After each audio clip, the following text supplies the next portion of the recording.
Godzilla Minus One is the newest movie about everyone's favorite radioactive lizard, Godzilla. This film takes place in the aftermath of World War II as a former Japanese kamikaze pilot encounters the beast on multiple occasions, and must find a way to restore his honor, defend his home, and destroy Godzilla. This movie was produced by Toho Studios, which is a Japanese production company that basically specializes in monster movies, mostly Godzilla. And this movie was produced for a relatively small budget at just $15 million, where whenever you compare it to other major monster movies that we produce here in America, that is like way smaller than what's normal. So it's fair to say that between the Japanese production company and the small budget that this movie was made for, it's flown under the radar for North American audiences. And this movie stood out to me for a few reasons, one of which was the fact that it was just getting released in North America. Toho Studios has made several monster movies. I believe that this is their 33rd,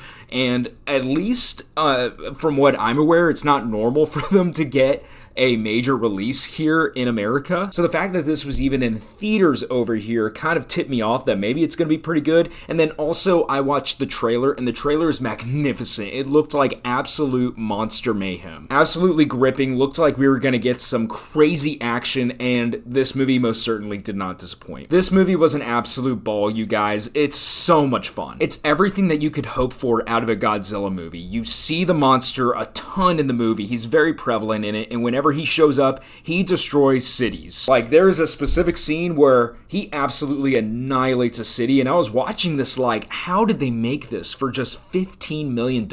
So you get tons of Godzilla action in this movie. The director knew exactly why people showed up and paid the price of admission, which is in stark contrast to some of the Godzilla adaptations we've gotten over here recently. I know Godzilla vs. Kong, I at least had a lot of fun with that movie, but specifically I think about Gareth Edwards' 2014 Godzilla movie, where it felt like anytime there was supposed to be a big action scene that kind of shied away from it, and we focused more so on the humans. And we have plenty of humans that we focus in on in this film, but it's not at the expense of Godzilla action. Stepping away from the action, Godzilla is handled very, very well. They do not try to humanize this monster at all. Something I loved was they actually made Godzilla scary in this movie. Anytime he pops up, the first time he shows up in this movie, it's kind of at night and a light gets shown, and Godzilla's just right there, and he screams at the camera, and it kind of made me jump a little bit. And it doesn't stop there. Throughout this movie, whenever Godzilla pops up, you feel fear, which is what Godzilla should be. He's a radioactive lizard. He should be scary,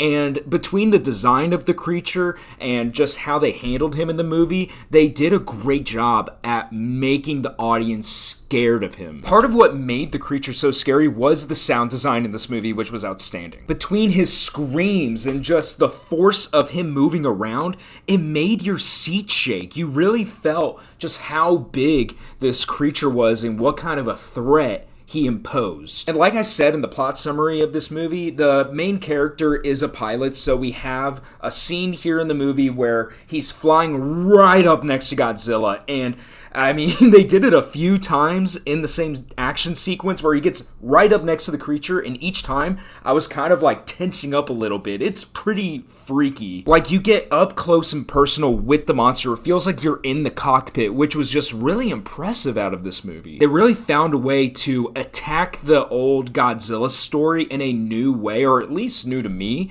and it was just a lot of fun to watch. But this movie also handled the human characters very well. I feel like in monster movies, it's pretty common that the humans in it kind of take a back seat, and sometimes rightfully so, but it doesn't mean that they can't have a compelling story. Sometimes they can come across a bit bland, but in this movie, you really feel the loss of this main character and the deep sense of shame he feels.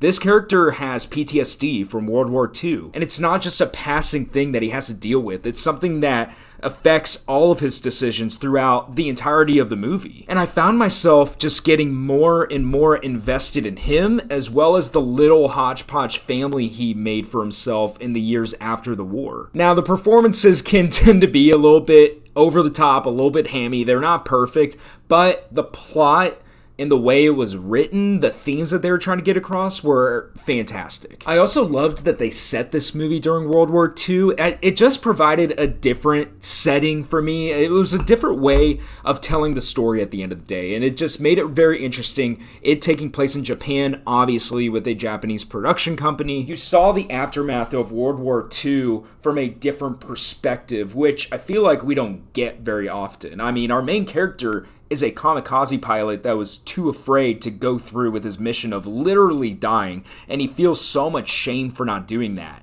That's just a story that we don't get over here very often. Now, don't get me wrong, its budget absolutely shows at times. They reuse some shots, they reuse animations of the Godzilla creature from time to time. The way that he moves is a bit rigid. They don't exactly have the budget to have him be, quite as, I guess, limber as some of the Godzilla versions that we've gotten over here in North America. But you can't knock him for just having a small budget. For the budget that they had, they did a lot. And some of the plans that our main characters come up with to defeat the monster are kind of stupid, in my opinion. It's just an excuse to get a big battle at the end of the movie. But you know what? You kind of get what you come in expecting. It's not this intricate plan. It's a plan to get you to a big fight at the end. But you know what? I totally understood what this movie was going to be. I can't really knock it down too much. It's a Godzilla movie with amazing effects for $15 million with a compelling human story.